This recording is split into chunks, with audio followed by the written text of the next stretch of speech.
High বন্ধুরা, কেমন আছো সবাই? আশা করি ভালো আছো। আমি ফারজানা আক্তার। আজ তোমাদের বাংলা বইয়ের পাঠ ৮ একটি ছড়া এটা নিয়ে আলোচনা করব। তো চলো শুরু করা যাক।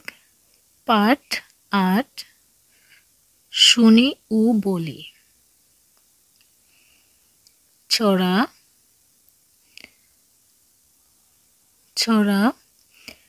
আতা গাছে তোতা পাখি, ডালিম গাছে মৌ, এত ডাকি তবু কথা কও না কেন বউ।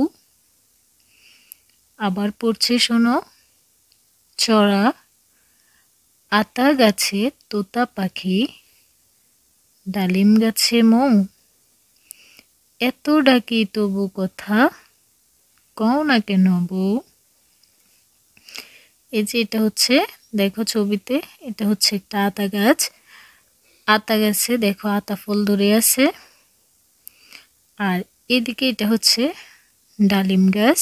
দেখো এখানে ডালিম গাছ ধরে আছে, ডালিম ধরে আছে। তারপর এখানে দেখো তোতা পাখি কোন পাখিকে বলে? টিয়া পাখিকে তোতা পাখি বলে। আর এখানে মৌ বলতে বোঝানো হয় এই যে ডালিম গাছে মৌ মানে মৌমাছি। এই যে দেখো মৌমাছি। এই যে দেখো এখানে বউ, এটা বউ, দুইটা ছেলে মেয়ে। ছবি দেখি ও নাম বলি। এখানে দেখতে পাচ্ছ একটা আতা ফুলের ছবি দেয়া আছে, নিচে নাম লেখা আছে যে আতা ফুল। তারপর এদিকে দেখো টগর ফুল দেয়া আছে, টগর ফুল, নিচে নাম লেখা আছে টগর ফুল দেখতে সাদা। তারপর দোয়েল পাখি, এখানে একটা দোয়েল পাখির ছবি দেয়া আছে। আমরা সবাই জানি আমাদের জাতীয় পাখির নাম কি বলতো?